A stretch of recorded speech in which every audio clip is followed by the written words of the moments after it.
الحمد للہ رب العالمین والعاقبۃ للمتقین الصلاۃ والسلام علی سید الانبیاء والمرسلین وعلی آلہ واصحابہ الطیبین الطاہرین اما بعد فاعوذ باللہ من الشیطان الرجیم بسم اللہ الرحمن الرحیم یا ایھا الذین آمنوا کلوا من طیبات ما رزقناکم صدق اللہ العظیم وصدق رسولہ النبی الامین المکین المختار الکریم ونحن علی ذلک لمن الشاہدین والشاکرین والذاکرین والحمد للہ رب العالمین۔ آئیے سب سے پہلے آقا نامدار مدینہ کے تاجدار دونوں عالم کے مالک مختار حضور احمد مجتبیٰ محمد مصطفیٰ صلی اللہ علیہ وسلم کی بارگاہ بکسبنا میں محبت و عقیدت کے ساتھ والہانہ انداز میں جھوم جھوم کر درود پاک کی ڈالیاں نچھاور کر اور پڑھے اللہم صلی علی سیدنا و مولانا و ملجانا و ماوانا محمد مبارک وسلم صلاۃ و سلام علیک یا رسول اللہ صلی اللہ علیہ وآلہ وسلم۔ نبی اور آل نبی پر ایک مرتبہ اور محبت کے ساتھ پڑھ لیں اللہم صلی علی سیدنا و مولانا و ملجانا و ماوانا محمد مبارک وسلم صلاۃ و سلام علیک یا رسول اللہ صلی اللہ علیہ وآلہ وسلم۔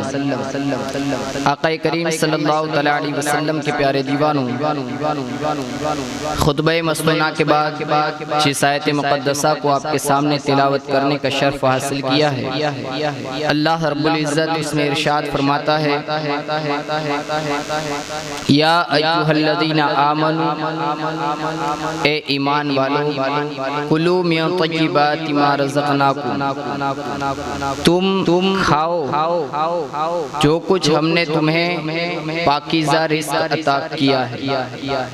آقا کریم صلی اللہ علیہ وسلم کے پیارے دیوانوں، آج مجھے کوئی طویل گفتگو آپ کے سامنے نہیں کرنی ہے، بلکہ آپ حضور سیدنا غوث اعظم رضی اللہ تعالی عنہ کی زندگی کے حوالے سے بہت کچھ سن چکے ہیں، لیکن بس آپ کے اقوال زرین میں سے چند باتیں آپ کے گوش گزار کرنے کی انشاءاللہ کوشش کروں گا۔ اور سب سے پہلے اللہ کی بارگاہ میں دعا ہے مولا تبارک و تعالی میرا کہنا اور آپ کا سننا قبول فرمائے اور کہنے سننے سے زیادہ ہمیں عمل کرنے کی توفیق عطا فرمائے۔ آقا کریم صلی اللہ علیہ وسلم کے پیارے دیوانوں، اللہ تبارک و تعالی نے دنیا کے اندر جتنے بھی انسان پیدا فرمائے، جتنے لوگ پیدا فرمائے، اور ان کے لیے ایک کتاب بھی نازل فرمائی جس کو قرآن عظیم کہا جاتا ہے۔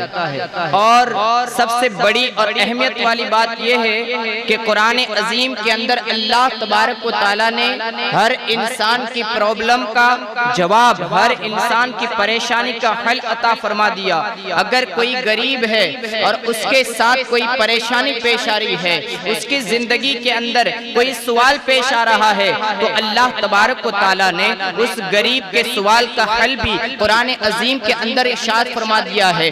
اگر کوئی امیر ہے، اس کے ساتھ کوئی پریشانی ہو رہی ہے، اس امیر کے سوال کا جواب بھی اللہ نے قرآن کے اندر ارشاد فرما دیا ہے۔ یہاں تک کہ جو جس کیٹیگری کا انسان ہے دنیا کے اندر، اللہ تبارک و تعالی نے ہر اس انسان کے سوال کا جواب جو ہے وہ قرآن کے اندر ارشاد فرما دیا ہے۔ ہر سوال کا حل قرآن کے اندر اللہ تبارک و تعالی نے ارشاد فرما دیا ہے۔ اور ایک دوسرے نقطے کو آپ سمجھنے کی کوشش کریں، اللہ تبارک و تعالی نے دنیا کے اندر اولیاء کو بھی پیدا فرمایا، انبیاء کو پیدا فرمایا، بڑے بڑے بزرگان دین کو نازل فرمایا، یہاں تک کہ اللہ تبارک و تعالیٰ کے بندوں میں انبیاء کی جماعت ہے، صالحین کی جماعت ہے، تابعین کی جماعت ہے، اولیاء کی جماعت ہے۔ اور سب سے بڑا نقطہ یہ ہے کہ جو جتنے مرتبے والا ہوگا اس کی زندگی میں اعمال بھی اتنے ہی مرتبے والے ہوں۔ جو جتنے مرتبے کا مالک ہے اس کے اعمال بھی اتنے ہی اعلیٰ ہیں۔ جو جتنے مرتبے کا مالک ہے اس کے اخلاق بھی اتنے اعلیٰ ہیں، جو جتنے مرتبے کا مالک ہے اس کے کردار بھی اس طرح کے ہوں گے۔ اور ظاہر سی بات ہے، ہم بات کریں حضور سیدنا غوث اعظم رضی اللہ تعالیٰ عنہ کی، جن کے مرتبے کو آپ بارہا سن چکے ہیں، میں آج اس پر گفتگو نہیں کرتا، بلکہ المختصر یہ عرض کرنا چاہتا ہوں کہ آپ کا جب اتنا بلند مقام ہے تو پھر آپ کے اقوال زرین کا بھی یہی مقام ہے، آپ کے فرامین کا بھی یہی مقام ہے۔ غوث اعظم رضی اللہ تعالیٰ عنہ کے فرامین میں سے چند اقوال میں آپ کے سامنے رکھنے کی کوشش کرتا ہوں۔ اللہ تبارک و تعالیٰ نے جو ارشاد فرمایا ہے اسی آیت کے متعلق میں حضور سیدنا غوث اعظم رضی اللہ تعالیٰ عنہ کے اس قول کو آپ کے سامنے پیش کرنے کی کوشش کروں۔ حضور سیدنا غوث اعظم رضی اللہ تعالیٰ عنہ نے ارشاد فرمایا، اگر کوئی بندہ سرخروئی چاہتا ہے، اگر کوئی بندہ بلندی چاہتا ہے، اگر کوئی بندہ یہ چاہتا ہے کہ اس کی زندگی کے اندر کامیابی مل جائے، اگر کوئی بندہ یہ چاہتا ہے کہ اس کی روزی میں خوب برکتیں عطا کر دی جائے، اگر کوئی بندہ یہ چاہتا ہے اس کے رزق کے اندر جو ہے زیادہ سے زیادہ برکت ہو، اگر کوئی بندہ یہ چاہتا ہے کہ اس کی زندگی ایک نورانیت والی زندگی بن جائے، میرے غوث اعظم رضی اللہ تعالیٰ عنہ ارشاد فرماتے ہیں اسے کچھ نہیں کرنا، بلکہ صرف اسے یہ دو کام کرنے ہیں۔ جو بندہ یہ دو کام کرے گا اللہ تبارک و تعالیٰ اس کی زندگی کو کامیاب بنا دے گا۔ کسی نے پوچھا یا غوث اعظم وہ دو کام کیا ہے؟ آپ ارشاد فرماتے ہیں جب بھی تم کھانا کھاؤ تو عقل حلال میں سے کھاؤ، یعنی حلال روزی میں سے کھاؤ، اور جب بھی تم اپنی زبان سے کوئی جملہ نکالو تو سچ بات کے علاوہ کچھ نہ کہو، بس یہ دو عمل آپ کرنا شروع کر دو، اللہ تمہاری زندگی کو کامیابی والی زندگی بنا دے گا۔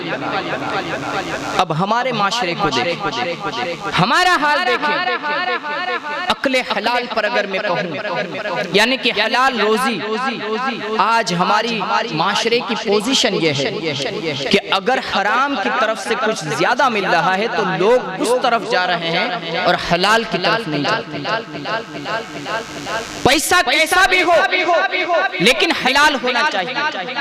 آقا کریم صلی اللہ علیہ وسلم کی حدیث مبارکہ کا ایک مفہوم ملتا ہے جس میں آقا ارشاد فرماتے ہیں اگر کوئی بندہ ایک لقمہ حرام کا اپنے حلق کے نیچے اتارتا ہے تو اس کی کئی سالوں تک اللہ تبارک و تعالیٰ دعا کو قبول نہیں فرماتا۔ اب ہماری زندگی کتنی ہے، ہماری عمر کتنی ہے اور ہمارے اعمال کتنے ہیں؟ آج اللہ ماشاءاللہ کون کون کتنا حلال کماتا ہے آپ بہتر جانتے ہیں، کون کتنے حلال کی پرواہ کرتا ہے آپ سب بہتر جانتے ہیں، لیکن یہاں حضور فرماتے ہیں ایک لقمہ اگر حرام کا حلق سے نیچے اتر گیا آپ کی دعا کو قبول نہیں کیا جائے گا۔ اور پھر فرماتے ہیں ایک مفہوم ملتا ہے کہ حلال حرام کا جو لقمہ آپ کے حلق سے نیچے اترتا ہے تو پھر اللہ تبارک و تعالیٰ دل کی جو نورانیت ہوتی ہے اس نورانیت کو ختم فرما دیتا ہے۔ پھر ہماری شکایتیں یہ ہوتی ہے کہ ہماری دعاؤں کو اللہ قبول نہیں فرماتا، ہماری سنی نہیں جاتی، ہماری نمازیں ہیں، ہمارے روزے ہیں، لیکن پھر بھی ہم بڑی راتوں میں دعائیں کرتے ہیں تو ہماری دعاؤں کو قبول نہیں کیا جاتا۔ ہم دیکھیں ہماری جو روزی جو رزق ہم حاصل کر رہے ہیں وہ حلال کا ہے یا نہیں، اس بات پر ہمیں توجہ دینے کی ضرورت ہے۔ المختصر ایک میں حکایت آپ کے سامنے رکھوں، آپ نے نام سنا ہے حضرت سیدنا حسن بصری رضی اللہ تعالیٰ عنہ جو بہت بڑے مرتبے کے مالک ہیں۔ حضرت حسن بصری رضی اللہ تعالیٰ عنہ نے ایک مرتبہ حضرت رابعہ عدویہ کو دعوت پیش کی کہ آپ کی ہمارے گھر پر کھانے کی دعوت، آپ دعوت پر لبیک کہتے ہوئے گھر پہ آ گئے، اور اس وقت حضرت حسن بصری رضی اللہ تعالیٰ عنہ نے گوشت اپنے گھر پر بنوایا تھا اور اسی گوشت کا سالن اور جو کچھ بھی تھا وہ حاضر کیا۔ حضرت رابعہ جو وقت کی ایک ولیہ ہے جس کا ذکر آپ نے بارہا سنا ہے، ایک عورت ہے، لیکن حضرت رابعہ عدویہ جب کھانے پر دسترخوان پر بیٹھتی ہے اور جب ایک نظر سالن کی طرف، گوشت کے سالن کی طرف جب ایک نظر ڈالتی ہے تو آپ فوراً بولتی ہے کہ میں یہ کھانا جو ہے یہ نہیں کھا سکتی، اس لیے کہ یہ کھانا میرے لائق نہیں۔ آپ فرماتی ہیں یہ کھانا میرے لائق نہیں ہے۔ حضرت حسن بصری کا مرتبہ بہت اونچا ہے، آپ اللہ تبارک و تعالیٰ کے بہت عظیم المرتبت ولی کامل ہیں، لیکن حضرت حسن بصری جب اس بات کو سنتے ہیں تو تعجب خیز نظروں سے دیکھتے ہیں کہ رابعہ ادویہ یہ فرما رہی ہیں کہ میرے لائق نہیں گوشت۔ اللہ اکبر، آپ فکر مند ہو جاتے ہیں اور پھر آپ جو ہے یہ کہتے ہیں کہ اس گوشت میں کیا خرابی ہے؟ میں نے جس سے لیا ہے وہ میرا خادم ہے، وہ جہاں سے لایا ہے وہ قصاب ہے، اور بس حلال طریقے سے یہ ذبح ہوا ہے اور یہاں تک پہنچا ہے، کیا خرابی ہو سکتی ہے؟ آپ نے پھر اس کی تحقیق کرنا شروع کیا۔ المختصر قصاب کے پاس گئے، قصاب نے سارے سوالات کیے، حضرت حسن بصری نے کہاں سے لایا، کیا ہوا، حلال طریقے سے لیا، کسی کا چوری تو نہیں کیا؟ اس نے جواب دیا نہیں، ایسا کچھ نہیں ہے، میں نے اس کو قیمت ادا کر کے لیا ہے اور پھر اس کے بعد میں نے حلال طریقے سے ذبح کیا ہے، پھر آپ کے خادم کو میں نے بیچا ہے۔ اس میں کوئی، جہاں تک میرا معاملہ ہے تو میں نے اس میں کوئی خیانت نہیں کی، یہ قصاب کا جواب۔ اس کے بعد آپ نے کہا کہ تو نے کس کے پاس سے خریدا؟ اب قصاب اس آدمی کا پتہ دیتا ہے، اس آدمی کے پاس حضرت حسن بصری رضی اللہ تعالیٰ عنہ پہنچتے ہیں اور اس آدمی کے پاس پہنچنے کے بعد اس سے کہتے ہیں کہ تو نے جو جانور فلاں قصاب کو بیچا تھا اس کی اس نے قیمت ادا کی تھی؟ کہا ہاں۔ کہا تو وہ تیرے پاس جو تھا تو نے چرایا تھا؟ کہا نہیں، بالکل یہ میرا خود کا تھا اور میں نے اسے پال پوش کر پھر جو اس کو قیمت کے عوض میں اس قصاب کو بیچا۔ کہا جب اتنی صاف، جب یہ راستہ صاف ہے اور ساری باتیں جب کلیئر ہیں تو حضرت رابعہ ادویہ کیوں کہہ رہی ہے کہ یہ گوشت میرے لائق نہیں ہے؟ وجہ کیا؟ جب یہ بات کہی اس آدمی کے سامنے حضرت حسن بصری نے، تو حضرت حسن بصری رضی اللہ تعالیٰ عنہ سے وہ آدمی کہتا ہے جب حضرت رابعہ ادویہ نے یہ بات کہی ہے کہ یہ میرے لائق نہیں ہے تو حضرت رابعہ نے سچ کہا ہے۔ کہا کیسے سچ کہا ہے؟ کہا بات یہ ہے کہ یہ جانور میرا ہے، میں نے بیچا تھا، اس نے صحیح طرح ذبح کیا تھا، لیکن بات دراصل یہ ہے کہ یہ میرا جو جانور تھا، یہ جو چارہ چرتا تھا، اس میں سے ایک مرتبہ ایسا واقعہ پیش آیا تھا کہ اس جانور نے کسی دوسرے کے کھیت میں جا کر ایک مرتبہ، صرف ایک مرتبہ دوسرے کے کھیت سے گھاس چر لیا تھا۔ حضرت رابعہ نے جو کہا ہے کہ یہ گوشت میرے لائق نہیں ہے، اس کی یہی وجہ ہے کہ بغیر اجازت میرے جانور نے کسی دوسرے کے کھیت سے چارہ کھا لیا۔ اللہ اندازہ لگائیں، ذرا غور کریں کہ کتنا خیال ہے، کتنی پہنچ ہے، حلال اور حرام کی کتنی تمیز۔ جب اس طرح سے یہ بات سنی تو آپ کو سمجھ میں آ گیا کہ حقیقت میں حضرت رابعہ ادویہ جو ہے یہ بہت اونچے مرتبے کی مالک۔ اور پھر آپ نے یہ واقعہ سنا ہے کہ جب حضرت ابراہیم بن ادہم کعبہ شریف کا طواف کرنے کے لیے اور زیارت کرنے کے لیے جب جا رہے تھے گھر سے، اور قدم قدم پر دو رکعت نفل نماز پڑھتے تھے، اور ایک روایت کے مطابق آپ 14 سال کے اندر وہاں پہنچے، اور جب وہاں پہنچے تو آپ نے کیا دیکھا؟ کعبے کے لیے آئے ہیں، زیارت کعبہ کا اتنا سفر کیا ہے لیکن کعبہ تو نظر نہیں آتا، کعبہ سامنے دکھ نہیں رہا۔ آپ نے اللہ کی بارگاہ میں عرض کیا، اے مولا تبارک و تعالی، جس کعبے کی زیارت کے لیے میں اتنے اہتمام کے ساتھ آیا ہوں وہ کعبہ تو مجھے نظر نہیں آتا، اس کعبے کی مجھے زیارت نہیں ہو رہی ہے۔ اللہ تبارک و تعالی نے ارشاد فرمایا، اے ابراہیم بن ادہم، جس کعبے کی زیارت کے لیے تو اتنے اہتمام کے ساتھ آیا ہے وہ کعبہ آج ایک ایسی شخصیت کے استقبال کے لیے گیا ہے کہ جو تجھ سے بھی زیادہ مقام رکھتی ہے، تجھ سے بھی زیادہ مرتبہ رکھتی ہے۔ پوچھا گیا، اے مولا ایسی شخصیت کون سی ہے؟ اللہ تبارک و تعالیٰ نے ارشاد فرمایا، وہ کوئی اور نہیں بلکہ وہ ذات بابرکت جو ہے وہ حضرت رابعہ بصریہ کی ذات، جس کے استقبال کے لیے کعبہ کعبہ خود چل کر جائے. اللہ اکبر. جب حلال و حرام کی تمیز کسی کے اندر پیدا ہو جاتی ہے تو پھر کعبہ خود چل کر ان کے استقبال کو جاتا ہے. اس لیے میں آج کے اس پیغام کے اندر یہی آپ سے کہوں گا, ہمیشہ حلال حلال روزی کمائیں, حلال کھائیں, اور جب حلال کھائیں گے حلال کمائیں گے تو پھر آقا کریم صلی اللہ علیہ وسلم حدیث پاک میں ارشاد فرماتے ہیں کہ جو بندہ ایک حلال کا لقمہ اپنے حلق سے نیچے اتارتا ہے, اللہ تبارک و تعالی اس لقمے کے اس کے پیٹ کے اندر پہنچنے کے ساتھ ساتھ ایک روشنی اور ایک نور کو پیدا فرما دیتا ہے. حلال کی یہ برکت. جب حلال اپنے پیٹ کے اندر جائے گا تو پھر کیا ہوگا؟ آپ کا دل نمازوں میں لگے گا, ہمارا دل مسجدوں کی طرف مائل ہوگا, ہمارا دل نیکیوں کی طرف مائل ہوگا, ہمارا دل جو ہے وہ نیک کام کرنے کی کوشش کرے گا. اور جب حلال کی طرف ہم آگے بڑھتے جائیں گے تو پھر یہ شکایتیں بھی ختم ہو جائیں گی کہ ہماری دعاؤں کو قبول نہیں کیا جاتا, بلکہ آقا ارشاد فرماتے ہیں, حضرت سعد رضی اللہ تعالیٰ عنہ آتے ہیں اور آ کر کہتے ہیں یا رسول اللہ صلی اللہ علیہ وسلم, میں آپ سے ایک بات عرض کرنا چاہتا ہوں. کہا کیا ہے؟ کہو. آقا کے سامنے حضرت سعد رضی اللہ تعالیٰ عنہ عرض کرتے ہیں یا رسول اللہ صلی اللہ علیہ وسلم, میں آپ سے ایک دعا کے لیے عرض کرتا ہوں. کہا کیا دعا کرنی ہے؟ انہوں نے عرض کیا آپ دعا فرما دیجئے کہ اللہ تبارک و تعالی مجھے مستجاب الدعوات بنا دے. مستجاب الدعوات کا معنی ہے کہ جو بھی دعا کرے وہ اللہ قبول فرمائے, کسی بھی دعا کو رد نہ فرمائے. تو آپ میرے لیے حضور دعا فرما دیں کہ اللہ تبارک و تعالی مجھے مستجاب الدعوات کا مرتبہ عطا فرما دے.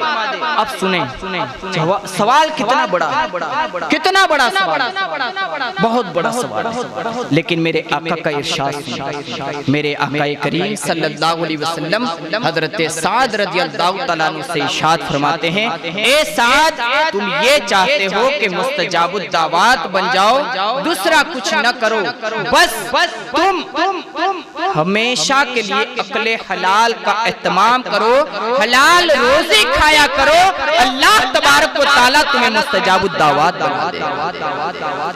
پتہ چلا کہ عمل بہت چھوٹا ہے, لیکن نیت اگر آپ کی ہے تو آپ یہ عمل ضرور کر سکتے ہیں.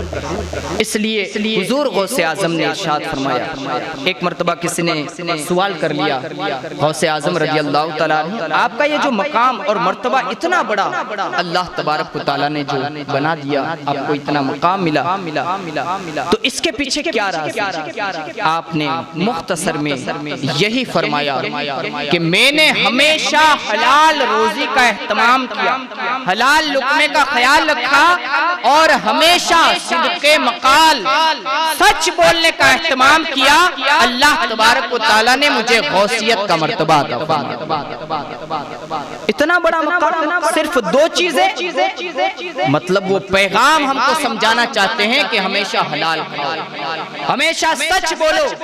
دوسرا یہی ہے صدق مقال, ہمیشہ سچ کی طرف مائل رہو, جھوٹ نہ بولو. ہمارا رویہ کیا ہے, ہماری سوچ کیا ہے؟ اگر کسی مالدار سے, کسی بزنس مین سے, کسی تاجر سے پوچھا جائے, کہا جائے, نصیحت کی جائے کہ آپ ہمیشہ سچ بولیں, تو اس کی شکایت اور جواب یہ ہوتا ہے کہ اگر ہم سچ بولنا شروع کر دیں گے تو ہم تجارت میں کامیابی حاصل نہیں کر سکتے. اللہ اکبر, یہ غلط رویہ ہے, غلط سوچ ہے. ارے قرآن سچ فرماتا ہے یا ہماری سوچ صحیح ہے؟ قرآن صحیح ہے, اور قرآن یہ کہتا ہے, حضور نے یہ فرمایا, غوث اعظم یہ فرماتے ہیں کہ اگر تم سچائی کے ساتھ رہو گے اللہ تبارک و تعالیٰ تمہیں کامیابی عطا فرمائے. ہمیشہ سچ بولے, اور سچائی کی بھی یہی حقیقت ہے. جب آدمی جھوٹ بولتا ہے تو آقا کریم صلی اللہ علیہ وسلم حدیث پاک میں ارشاد فرماتے ہیں, جس کا مفہوم یہ ہے کہ جب کوئی بندہ جھوٹ بولتا ہے تو اس کے ارد گرد اللہ کے رحمت کے فرشتے جو ہوتے ہیں وہ اس کے ایک جھوٹ بولنے کی وجہ سے 70 میل دور چلے چلے جاتے ہیں، اور ظاہر سی بات ہے جب رحمت کے فرشتے ہم سے دور چلے جائیں گے تو جو رحمتیں ہمیں مل رہی تھی، جو رحمتیں ہمیں حاصل ہو رہی تھی، اس رحمت سے ہم محروم کر دیے جاتے ہیں۔ اس لیے کہا گیا کہ ہمیشہ سچ بولیں، سچائی کو اپنے دامن میں رکھیں، سچائی کا ساتھ دیں، سچائی کو عام کریں۔ بس یہی کام اگر ہم کر لیں گے تو اللہ تبارک و تعالی ہماری زندگی میں نورانیت عطا فرمائے گا۔ آخری بات بتا کر گفتگو کو مکمل کرنے کی کوشش کروں۔ اللہ تبارک و تعالی نے قرآن مجید جیسی عظیم کتاب جس میں یہ فرمایا ھدی للمتقین کہ متقیوں کے لیے یہ ہدایت والی کتاب، یعنی تقوی جو اختیار کرتے ہیں ان کے لیے یہ ہدایت والی کتاب ہے۔ اور تقوی کیا ہے؟ حلال روزی کھانا، سچ بولنا، اور بھی بہت ساری چیزیں، لیکن جو میرا ٹاپک ہے اس پر میں اگر آپ کو بتاؤں، اور اللہ تبارک و تعالیٰ کی راہ میں خرچ کرنا۔ حضور سیدنا غوث اعظم رضی اللہ تعالیٰ عنہ کی بارگاہ میں ایک شخص حاضر ہوتا ہے، اور حاضر ہونے کے بعد عرض کرتا ہے غوث اعظم آپ کی دنیا کے اندر تمنا کیا ہے؟ دیکھیں جس شخصیت کے ہم ماننے والے ہیں، جن کے نام پر ہم جہان نچھاور کرتے ہیں، جن کے نام کی ہم محفلیں سجاتے ہیں، جن کے نام کے ہم نعرے لگاتے ہیں، ان کی زندگی میں تمنا کیا ہے اس کو نوٹ کریں اور اس کو اپنی زندگی میں پیدا کرنے کی کوشش کریں، شامل کرنے کی کوشش کریں۔ حضور سیدنا غوث اعظم فرماتے ہیں کہ دنیا کے اندر میری یہ خواہش ہے، میری یہ تمنا ہے کہ اللہ تبارک و تعالی مجھے اتنی دولت عطا فرمائے، اتنا مال عطا فرمائے کہ وہ مال اور دولت رکھنے کے لیے میرے پاس جگہ بھی نہ ہو، اتنی دولت عطا کرے اور میں اللہ تبارک و تعالی کے نام پر وہ ساری کی ساری دولت غریبوں میں تقسیم فرمائے۔ یہ غوث اعظم رضی اللہ تعالیٰ عنہ کی دنیا میں تمنا ہے۔ گویا اگر ہم سمجھیں اور دل میں بسائیں تو حضور غوث اعظم کا ہم غلاموں کو یہ میسیج ہے، یہ پیغام ہے کہ ہمیشہ یہ نیت رکھو کہ ہم جتنا بھی اللہ کے نام پر سخاوت کریں گے، جتنی بھی اللہ کے نام پر سخاوت کریں گے، اللہ تبارک و تعالی اس سے بھی زیادہ ہمیں دولت عطا فرمائے۔ لہٰذا ہم جتنے حضور غوث اعظم کے چاہنے والے ہیں، جتنی محفلیں سجاتے ہیں، جتنا ان کے نام سے نیاز کرتے ہیں، بہت اچھا کام، لیکن کبھی نہ کبھی ہمیں اس بات پر غور کرنا ہے کہ ہم حضور غوث پاک کی زندگی کو بھی پڑھیں، حضور غوث پاک کی عادتیں پڑھیں، حضور غوث پاک کے اقوال زرین پر عمل کریں، حضور غوث اعظم کے اقوال زرین کو اپنی زندگی میں شامل کریں، اس لیے کہ حقیقت میں جو حق ہے ان کی محبت کا، وہ حق صرف یہ نہیں ہے کہ ہم نیاز نذرانہ کر دیں، بلکہ حقیقت میں جو ان کی محبت کا حق ہے وہ یہ ہے کہ جس طرح سے انہوں نے زندگی کو گزارا ہے اسی طرح سے ہم بھی زندگی کو گزارنے کی کوشش کریں۔ اللہ تبارک و تعالیٰ کی بارگاہ میں دعا ہے مولا تبارک و تعالیٰ ہمیں کہنے سننے سے زیادہ عمل کرنے کی توفیق عطا فرمائے۔ بیان میں آمدن سہون لفظن کوئی غلطی ہو اللہ اپنے فضل و کرم سے اسے معاف فرمائے۔ مولا تبارک و تعالیٰ ہمیں نمازی بنائے اور ہمیں ساری باتوں پر عمل کرنے کی توفیق عطا فرمائے۔ آمین وآخر دعوانا ان الحمدللہ رب العالمین۔